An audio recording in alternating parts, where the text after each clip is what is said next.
Alléluia. Yesu yonde nzambe, yonde nkolo, yonde mokonzi. Oh Yesu, nzambe ya bunda.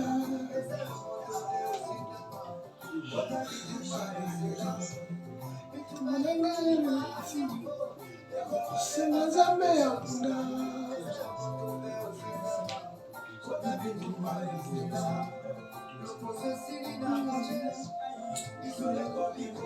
Seigneur de gloire, il y a des gens qui sont en train de raconter des bêtises, Seigneur de gloire, à cause de mes échecs, à cause de mon échec industriel. Oh Dieu, descends, Père éternel. Alléluia. Seigneur, agis. Alléluia. Fais quelque chose dans nos vies. Gloire au Seigneur. Gloire au Seigneur.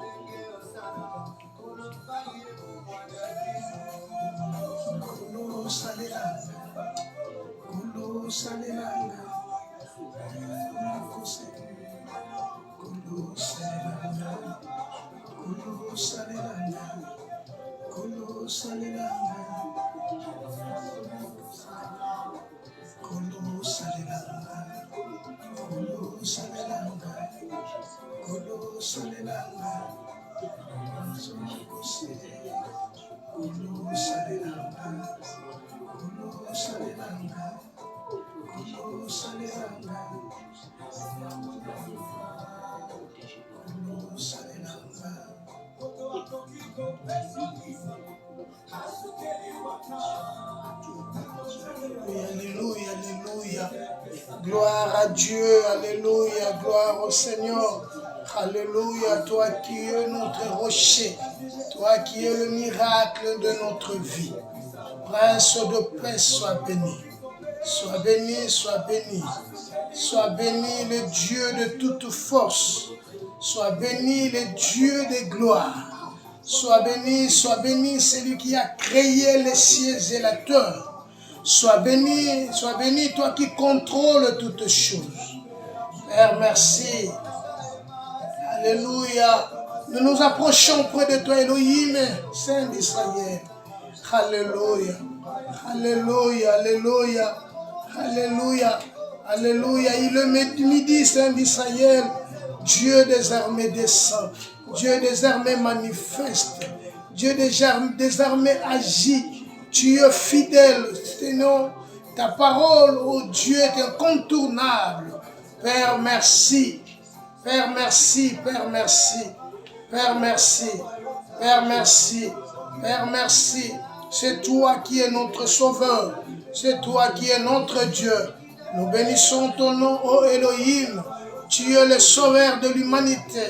Nous t'élèvons, toi qui sièges au milieu des louanges de ton peuple. Nous saluons ta présence et ta grandeur au milieu de nous.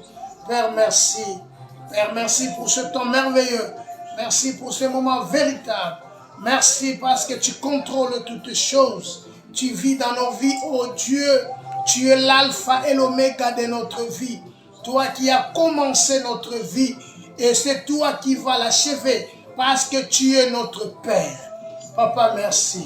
Antoine, ni ombre ni variation de temps. À quoi dire, que dirons-nous encore, Père éternel? Tu descends, Seigneur, et les montagnes s'effondrent. Père, merci. Jésus, nous approchons près de toi. Jésus, Jésus, tu es le prince glorieux. Tu es l'admirable. Tu es celui qui suit. Père Antoine, ni ombre ni variation de temps. Papa, merci. Nous te disons merci. Nous saluons ta présence. Oh Dieu, parce que tu es véritable. Papa, merci. Parce que tu agis dans nos vies. Tu agis dans nos vies. Tu agis dans nos vies. Père, tu contrôles toutes choses. Oh mon Dieu, mon roi. Papa, merci. Papa, merci. Papa, merci. Papa, merci. Papa, merci. Lokumu na nkembo zonga na mboka na yo. Ambate ondoza mokonzi. Kumama, kumama, kumama, kumama. Seko na seko bambate oza tata. Biloba na yo nzambe kati na biso yango nde bomoi. Merci avala. Tolobino merci pour na dimanche à lelo. Tolobino merci pour notre temps favorable. Merci, c'est un temps merveilleux. Merci, merci pour le temps. Merci, merci, merci Jésus. Merci, merci l'agneau. Nous te bénissons. Nous te disons gloire à Dieu. Merci, merci les princes de paix. Merci, merci, merci. Merci, merci papa, merci. Merci, merci. Dieu, nous te disons merci. Merci pour tes bienfaits. Merci pour tes offres. Et tout ceci pour ta gloire. Bien-aimés frères et sœurs en Christ, bonjour ou bonsoir, ça dépend de l'heure que tu vas nous suivre. Et nous disons aussi shalom à tous qui sont là. Vraiment, merci, merci, que Dieu vous bénisse. Comme d'hab, chaque dimanche à 12 heures, nous sommes devant notre Dieu, chaque dimanche à 12 heures. À 12 heures. Tu peux nous suivre sur Facebook ou bien sur YouTube ou sur TikTok. Tu peux nous suivre. Que Dieu de grâce te bénisse, que Dieu de grâce soit avec nous. Petit rappel pour le dimanche passé, mes frères et sœurs, nous avons parlé de notre thème « Qu'as-tu » ? Qu'as-tu ? Ou quelle est ta demande ? Quel est ton problème ? Nous avions pas dit le dimanche passé que la femme avait des problèmes. Son problème était que ils se sont dit entre les deux femmes, ils ont pris le fils de la première, ils l'ont mangé, et le jour suivant, il fallait maintenant prendre aussi le fils de l'autre femme pour la manger. Tellement il y avait la souffrance en Israël, tellement que la Syrie domptait sur Israël et sur Samarie, et même à manger, c'est devenu difficile. Alors le peuple ne savait plus quoi faire. Alors les deux femmes se sont dit, ils ont pris des solutions selon eux. Pour échapper à la famine, pour échapper dans d'autres problèmes, faisons ceci. Il y a aussi des gens dans ce monde qui le font malgré des difficultés, malgré tout ce qui se passe, mais les autres supportent quand même des situations difficiles. Ils s'approchent devant Dieu pour trouver la solution. Mais il y a d'autres personnes qui vont chercher ailleurs la solution. Or, la Bible dit, malheur à ceux qui descendent en Égypte pour chercher la solution. Parce que la solution de l'Égypte n'est que vanité, donc n'est que passagère. Dieu est notre solution. Devant des situations difficiles, devant des problèmes, devant tout ce qui peut arriver, bien-aimé, confie-toi à l'Éternel. Alors la femme, ce jour-là, elle a vu le roi est en train de passer. Nous étions dans le livre de 2 Rois, chapitre 6, le dimanche passé. 2 Rois, chapitre 6, verset 24 au verset 30. Et la femme a commencé à crier parce qu'elle avait besoin de secours. Elle a crié, roi, roi. Mais le roi lui a dit, comment je peux te sauver? Si même l'Éternel ne te sauve, moi avec quoi te sauver? Avec de l'air. Donc la femme cherchait la solution chez le roi, mais le roi lui-même n'avait pas de solution parce que lui-même avait aussi des problèmes. Parce qu'il y avait la famine, c'était la famine de difficultés, c'était à lui maintenant de trouver la solution. Mais lui était incapable de trouver la solution, incapable de fournir la nourriture, incapable de faire quelque chose pour que le peuple soit à l'aise. Et voilà ce qui a causé que la dame, ils ont pris cette résolution-là. Mais bien aimé, tout ce qu'on peut faire dans ce monde n'est que passager. Voilà pourquoi la parole de Dieu dit, il ne restera pierre sur pierre, tout ça sera renversé.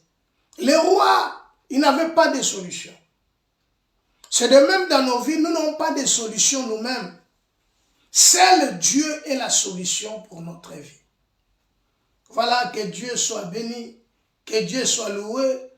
Et comme le roi passait, une femme lui cria, « Oh roi, sauve-moi » Mais le roi n'avait pas de solution.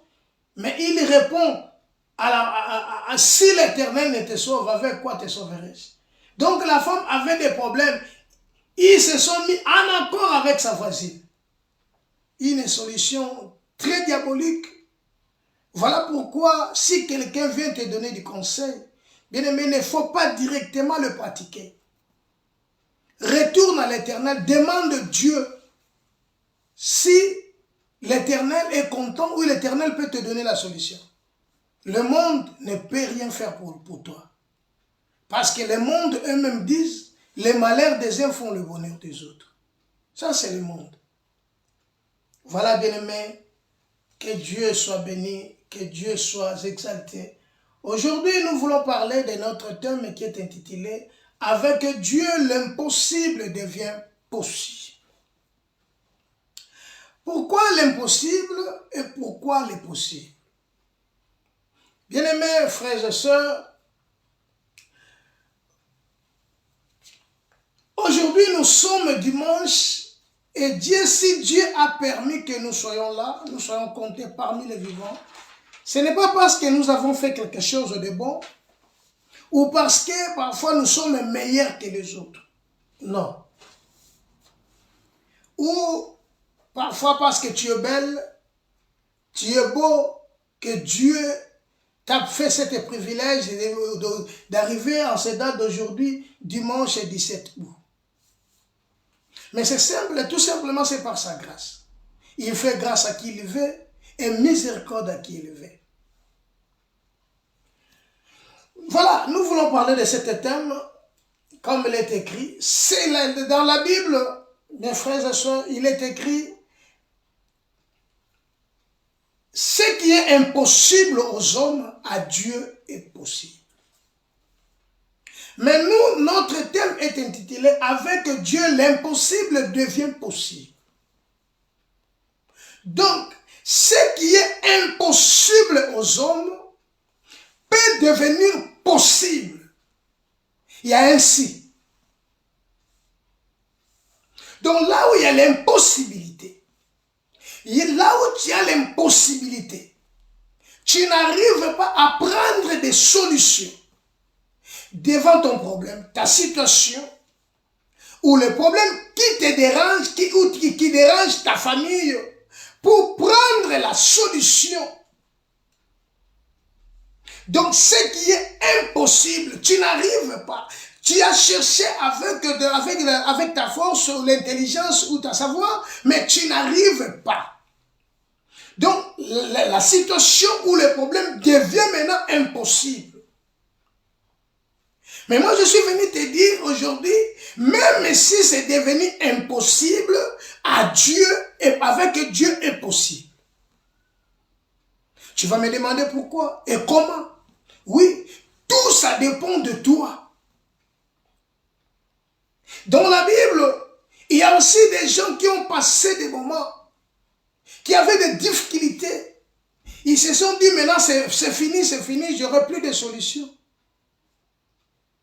Mais Dieu est venu, quand ils ont tourné leurs regards vers l'Éternel, Dieu est venu, Christ est venu avec la solution. Voilà pourquoi aujourd'hui, je vais maintenant vous présenter cette solution ou le chemin qui peut te conduire à la solution. Pour changer maintenant cette impossibilité au possible. Christ est la solution. Donc, comme il est écrit, ce qui est impossible aux hommes, à Dieu est possible. C'est de même aujourd'hui, dans ta vie, il y a des impossibilités. Tu es en train de prier. Tu es en train de jeûner. Tu es en train de faire tout. Mais la réponse est toujours zéro. Mais pourquoi? Tu te poses parfois des questions. Est-ce que je suis venu accompagner les autres? Non. Tu es venu accompagner personne. Mais les problèmes, c'est maintenant de te montrer ce que tu peux faire pour prendre la solution à tes problèmes, pour changer l'impossible, et cette impossibilité devient maintenant possible. Bien aimé, il n'y a pas quatre chemins à suivre. Il n'y a pas quatre chemins. Il n'y a qu'un seul chemin à suivre, et cet chemin, c'est ça qui va te conduire maintenant pour réussir. Il n'y a pas quatre chemins à suivre. Tu peux pleurer. Mais, laisse-moi te dire que dans la Bible aussi, il y a des gens qui avaient pleuré. Mais ils n'ont pas eu la solution. La solution est devant toi. Définition. L'impossible signifie ce qui ne peut se faire ou ce qui est difficile à faire. La définition de l'impossible, c'est ce qui est difficile à faire. Ce qui est difficile pour trouver la solution. Donc, tu as des difficultés pour trouver la solution ou pour arriver à faire quelque chose. Avec ton énergie, avec ta force, avec ton intelligence, n'a pas arrivé. L'impossible. L'impossible, c'est un nom. Voilà, maintenant, nous voulons changer l'impossible au possible. Mes frères bien-aimés, nous allons maintenant lire la parole de Dieu. Écoutons la parole de Dieu. Genèse chapitre 18. Genèse chapitre 18. Genèse chapitre 18. Verset 9 au verset 15. Genèse chapitre 18. Genèse chapitre 18, verset 9 au verset 15. Nous écoutons la parole de Dieu. Alors ils lui dirent. Où est Sarah, ta femme? Où est Sarah, ta femme? Il répondit. Elle est là dans la tente. L'un d'entre eux dit. Je reviendrai vers toi à cette même époque. Et voici Sarah, ta femme, aura un fils. Sarah écoutait à l'entrée de la tente. Qui était derrière lui. Abraham et Sarah étaient vieux.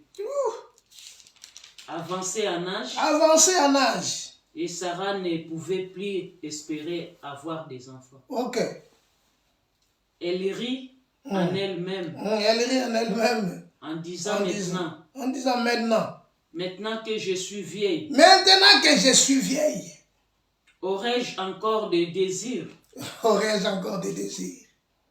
Mon Seigneur aussi est vieux. Mon Seigneur aussi est vieux. L'Éternel dit à Abraham. L'Éternel dit à Abraham. Pourquoi donc Sarah a-t-elle ri? En disant, est-ce que vraiment j'aurai un enfant? Moi qui suis vieille. Y a-t-il rien qui soit étonnant de la part de l'Éternel? Ok. Au temps fixé. Au temps fixé. Je reviendrai vers toi. Je reviendrai vers toi. À cette même époque. À cette même époque. Et Sarah aura un fils. Et Sarah aura un fils. Sarah mentit en disant, je n'ai pas ri. Je n'ai pas ri. Je n'ai pas ri car elle y peur. Mais il dit, au contraire, tu as ri. Alléluia. Bien, mais ça c'est la parole du Seigneur. L'histoire que nous voulons partager cet après-midi, nous le connaissons tous. Nous connaissons cet homme. Cet homme qu'on appelle Abraham, l'ami de Dieu, l'homme de foi, l'homme qui a cru à la parole de Dieu. Abraham arrivait un moment, quand Dieu l'appela, Abraham, avec son âge, il n'avait pas encore d'enfant. Mais il était riche. Il était riche. Il avait des travailleurs, des servantes et des serviteurs. Et sa femme, Saraï, était là. Le jour où Abraham sortait de sa patrie, de son village, de sa famille, il était parti avec son neveu qui s'appelle Lot. Après un temps, Lot est parti, il a pris son chemin, Abraham et son fils et sa femme et ses serviteurs sont restés. Mais notre problème c'est quoi? Le problème maintenant, vu l'âge qu'Abraham a, l'âge avancé, Saraï aussi vieillissait, il n'avait pas d'enfant. Vous savez, un moment, Saraï, dans le livre de Genèse chapitre 16, Saraï a pris sa servante, elle avait donné à son mari pour faire des enfants. Sa servante qui est égyptienne, ils ont prié à faire un enfant qu'on appelle Ismaël. Mais quand Dieu avait appelé Abraham, Dieu lui avait dit, je te ferai père de multitudes. Je rendrai ton nom grand. Abraham, malgré la promesse, malgré tout ce que Dieu lui avait dit, mais Abraham quand même est sorti avec Agar pour avoir un enfant. Vous savez, arrivé un moment, Abraham aussi, comme un homme, était fatigué. Il dira à Dieu, je m'en vais sans enfant. Ça, c'est dans Genèse 15. Je m'en vais sans enfant. Alors, Eliezer qui est dans ma maison, lui, il peut hériter tout ce que j'ai. Mais Dieu lui dira, non, ça sera les enfants qui sortiront de tes entrailles. Alors, le jour où Abraham a eu Ismaël, il comptait maintenant que c'est lui qui sera l'héritier.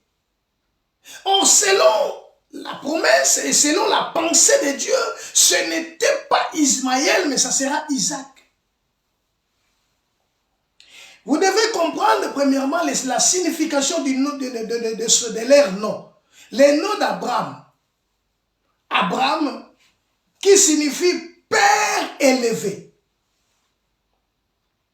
Donc, depuis sa naissance, il avait déjà le nom d'Abraham qui signifie élevé. Donc, il était déjà élevé. Il avait des moyens.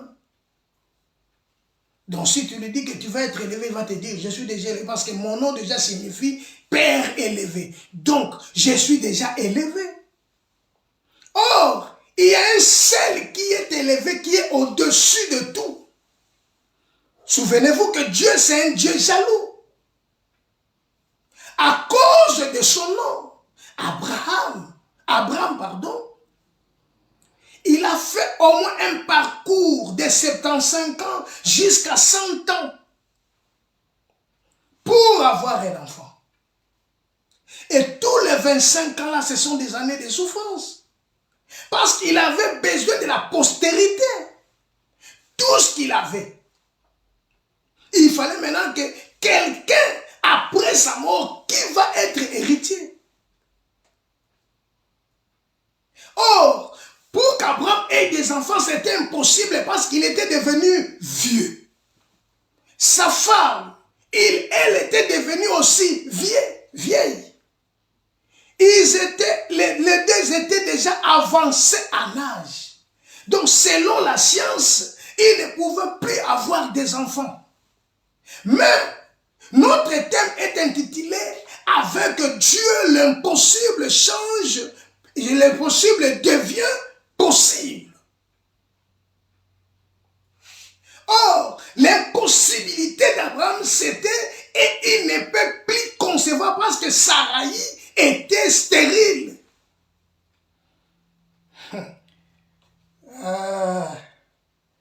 Saraï, par définition, c'est la littérature de noble ou distinguée. Elle était une femme distinguée ou noble. Donc, elle n'avait pas de défaut. Elle était distinguée, Saraï. Saraï qui signifie distinguée. Donc, au milieu des gens, cette dame doit être distincte. Elle est noble. Mais elle avait son problème. Elle était stérile. Elle ne pouvait pas concevoir. Bien-aimés, il est temps que nous comprenions d'autres choses. Dans notre vie, il y a des choses que nous devons arranger. Il y a des choses que nous devons faire avec seulement Dieu. Parce que sans Dieu, nous ne pourrons pas le faire. Nous n'aurons que des échecs. Saraï, qui signifie distingué ou noble, elle était stérile. Abraham, qui signifie quoi? Père élevé. Bien-aimés, leur nom, vous comprendrez qu'ils étaient des païens parce qu'ils sont venus vers les Irak là-bas. Ils n'étaient pas de blancs. Alléluia. Mes frères bien-aimés, maintenant nous arrivons à un moment, Saraï et Abraham, ils sont devenus des vieux. Mais la promesse de Dieu dit qu'ils auront d'enfants. Nous venons de lire dans le chapitre 18, verset 9. Alors il lui dit, où est Sarah? Mais qu'est-ce qui a fait que leur impossibilité change au possible? C'était dans le chapitre 17. Dans le chapitre 17, verset 3, la Bible dit, Abraham tomba sur sa face. Et Dieu lui parla en disant, voici mon alliance que je fais avec toi. Tu deviendras la père de multitudes des nations. On ne t'appellera plus Abraham, mais ton nom sera Abraham. Le jour où Abraham a été tombé devant la face de Dieu, Dieu a fait maintenant alliance entre lui et Abraham. Cette alliance, c'était la circoncision. Bien-aimé, pour changer ta situation, pour changer l'impossible au possible, Tu dois être dans l'alliance avec Dieu. Et cette alliance a été faite à la croix. Comprenez-moi bien. Abraham était là. Sarai était là. Mais le jour, pendant tout le temps ils ont marché avec Dieu. Depuis la Genèse chapitre 12. Ils sont sortis. Dieu les avait dit de quitter. Ils ont quitté. Mais arrivé dans Genèse 17, lorsqu'Abraham fut âgé de 99 ans, l'Éternel apparaît à Abraham et lui dit, je suis le Dieu Tout-Puissant, marche devant ma face et sois intègre. Que dirons-nous donc? Le jour où Abraham avait quitté, Abraham n'était pas intègre. Mais je te dirai quelque chose. Abraham avait écouté la voix de sa femme. Il a fait un enfant au nom d'Ismaël. Là, ce n'était pas Dieu. Abraham avait péché. Mais dans Genèse 17, Dieu maintenant revient vers Abraham et Dieu lui dit, sois intègre et marche devant ma face. J'établirai mon alliance entre moi et toi et je te multiplierai à l'extrême. La Bible dit Abraham tomba sur sa face. Abraham s'est humilié devant Dieu. Voilà le principe. Abraham s'est humilié devant Dieu. Et quand Abraham s'est humilié devant Dieu, Dieu changea le nom d'Abraham. Abraham, qui signifie père élevé, à Abraham, qui signifie père de la multitude. Je pense que je me fais comprendre. Parce que notre problème, c'est de changer l'impossible au possible. La première des choses, Abraham, il s'est humilié, il s'est tombé devant Dieu. Il a compris ses erreurs. Il a compris que Seigneur, ce que je fais ou ce que je faisais, ce n'était pas bon. Maintenant, comme tu veux faire alliance avec moi, et comme tu viens de faire alliance avec moi, Abraham tomba devant la face de Dieu. Or, la Bible dit, humiliez-vous sous la main puissante de Dieu, afin qu'il vous élève au temps convenable. Abraham s'humilie devant Dieu. Et quand Abraham s'humilie devant Dieu, Dieu changeant son nom. Ça, c'est la première des choses. Il a écouté. Et quand il a écouté Dieu, Dieu a changé son nom. Il était père élevé. Or, il y a un seul père qui est élevé qui s'appelle Dieu, l'Éternel. Oh, Dieu, c'est un Dieu jaloux. On ne peut pas avoir deux pères. Car Dieu lui a donné un nom qui est souverainement élevé. Abraham tomba, il s'humilie devant Dieu, il tomba devant sa face. Et Dieu changea son nom. Et quand Dieu a changé son nom, tout dans sa vie est changé. Il a changé le nom d'Abraham et le nom de sa femme Sarah. Sarai, qui devient maintenant Sarah, et Sarah qui est littérature de princesse. Elle n'est plus distinguée, mais elle est maintenant une princesse. Voilà maintenant, c'est là où tout va commencer maintenant, commencer à se faire. Comment Dieu maintenant veut changer leur situation. Pour que ta situation change, pour changer l'impossibilité au possible, la première des choses, tu dois t'humilier devant Dieu. La Bible dit, venez à moi, vous tous qui êtes fatigués et chargés, je vous donnerai du repos. Dieu résiste aux orgueilleux, mais il fait grâce aux humbles. Abraham s'humilie devant Dieu. Il tomba devant sa face. Bien aimé, quand il tomba devant sa face, donc Abraham a reconnu qu'il y a seulement l'Éternel qui est Dieu. L'Éternel qui est mon berger, comme David disait. L'Éternel est mon berger, je ne manquerai de rien. Il s'est humilié. Il s'est vu maintenant que je suis faible. Je suis un homme, je suis faible devant cet homme qui m'a créé. Abraham tomba devant sa face. Cette femme était là, la femme de Messie qu'on appelle aujourd'hui. Nous tous, nous savons que c'est un père de la foi. Mais sachez-le qu'Abraham, un jour, il avait dit aussi que non, je m'en vais sans enfant. Parce qu'il y avait aussi des besoins. C'est les besoins aussi aujourd'hui qui nous accablent. Mais moi, je suis là aujourd'hui pour nous dire, pour changer notre vie. Pour changer ce qui est impossible dans nos foyers, dans nos situations, dans tout ce que nous sommes en train d'entreprendre, nous avons le droit d'être élevés, avoir du succès et non d'échouer.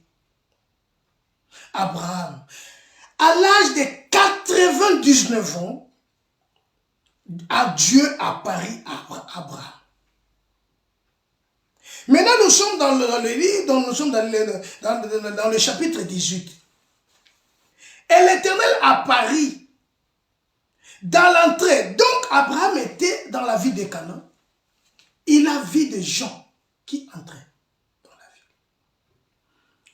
ville. Genèse 18, si tu le lis, avant d'arriver au verset 9. Abraham courut. Il a compris que c'était les anges de Dieu. Que c'était Dieu. Il s'humilia devant eux. Il leur proposa quelque chose. Or, la Bible dit dans le livre de Matthieu chapitre 10, dans le verset 40, celui qui reçoit un serviteur en qualité d'un serviteur, il doit recevoir la récompense des serviteurs. Celui qui reçoit un enfant en qualité d'un enfant. Matthieu chapitre 10, verset 40. Abraham a reçu les anges de Dieu. En qualité des anges de Dieu, en qualité de Dieu. Il a offert à Dieu l'offrande. Il a préparé pour eux. Et comme il l'a fait, Dieu se souvient maintenant d'Abraham. La Bible nous dit, qui a donné le premier qui n'a pas recevoir en retour. Oh, Abraham, il a donné à Dieu. Il a donné à Dieu. Et ce qu'Abraham a fait, c'est ça qui a poussé maintenant à Dieu de faire quoi? D'agir. Donc Dieu était là, sur son trône, et Abraham, il a offert à Dieu ce qui était nécessaire après avoir mangé. Après avoir mangé. Abraham alla promptement, dans le verset 6, la Bible dit, Abraham alla promptement dans sa tente vers Sarah, et il dit, vite, 3 mesures de fleurs de farine pétries et fait des gâteaux. Et Abraham courut à son troupeau et il prit un veau tendre et bon. Il le donna à un serviteur qui se hâta de l'apprêter. Il prit encore de la crème et du lait avec le veau qu'on avait apprêté. Il les mit devant eux. Il s'étint lui-même à leur côté, sous l'arbre, et ils mangèrent. Alors ils lui dirent, verset 9. Donc le verset 9 s'est accompli. C'est parce qu'Abraham, il a fait quelque chose. Abraham, il a donné à Dieu. Vous savez, aujourd'hui, les enfants de Dieu, ils ont oublié tout ce qui est, tous les principes de Dieu pour entrer dans des bêtises, pour entrer, bien aimé, dans des choses qui sont mondaines. Nous avons oublié les principes de Dieu. Parce qu'aujourd'hui, il y a d'Internet partout. Non, si tu donnes les serviteurs de Dieu, il devient riche et toi, tu fais que t'appauvrir. Bien aimé, donner à Dieu, vraiment, c'est une obligation. Nous avons l'obligation. Même moi qui prêche, je donne à Dieu. Et quand je donne, j'oublie que j'ai donné. Abraham, il a donné à Dieu. Il a offert à Dieu. Le verset 9, alors, il lui dit, où est Sarah? Parce que Dieu avait promis à Sarah, avait promis à Abraham, il le fera le père de la multitude. Il faut maintenant que ça s'accomplisse. C'est que la prophétie doit s'accomplir. Sarah, ta femme, il répondit, elle est là, dans la tente. L'un d'entre eux dit, je reviendrai vers toi aux mêmes époques. Je reviendrai. Verset 10. L'un d'entre eux dit, je reviendrai vers toi à cette même époque. Et voici Sarah, ta femme, aura un fils. Mais comment maintenant Sarah aura un fils? Parce que son âge, à ce temps-là, Sarah avait 90 ans. Et Abraham, 100 ans. Biologiquement, et c'est impossible. Scientifiquement, c'est impossible. Parce qu'à 100 ans, il peut rien faire. Et sa femme, 90 ans, il peut rien faire. Voilà pourquoi Sarah a dit, j'aurai encore des désirs. Parce que tout était fini pour elle.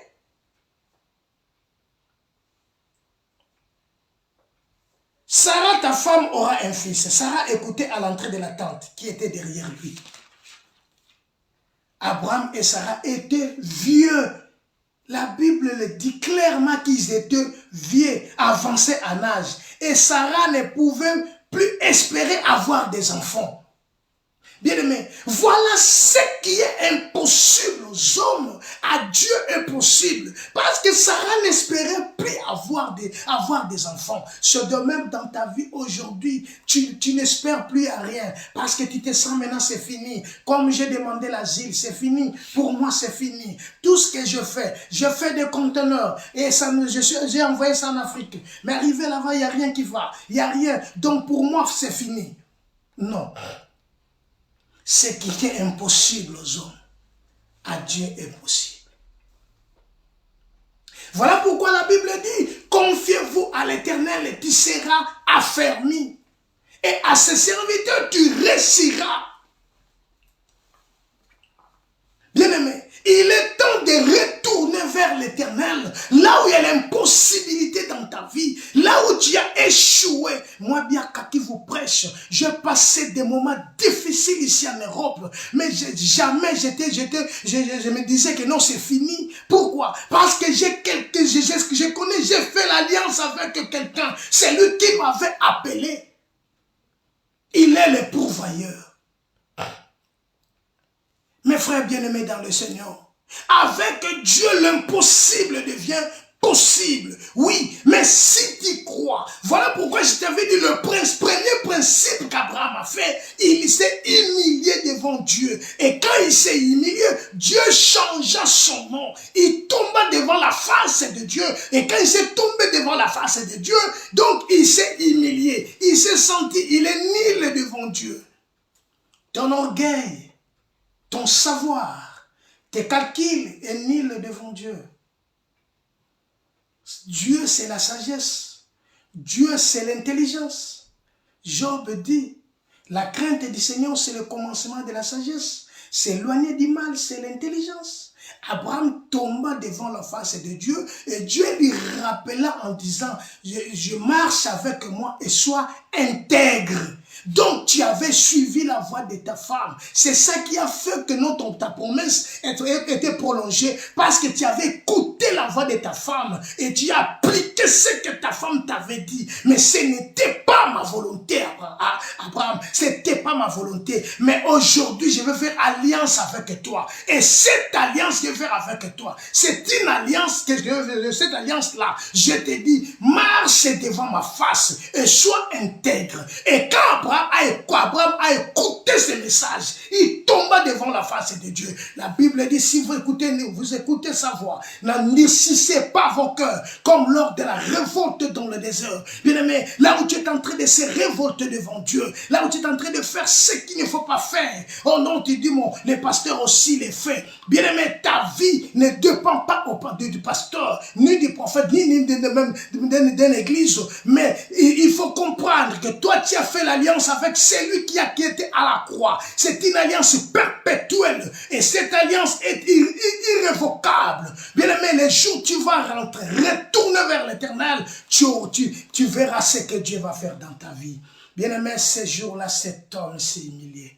Et la Bible dit, où est Sarah, ta femme? Mais à cette même époque, je reviendrai et ta femme aura un fils. Ta femme aura un fils. Sarah était avancée en âge. Sarah dit, elle rit en elle-même en disant, maintenant que je suis vieille, pourquoi depuis longtemps? Pourquoi? Tu peux te poser ces questions. Mais la Bible dit, Dieu fait toutes choses à son temps. Voilà pourquoi il a dit ceci, au temps fixé. Alléluia. Au temps fixé, Sarah, ta femme, aura un fils. Donc, c'était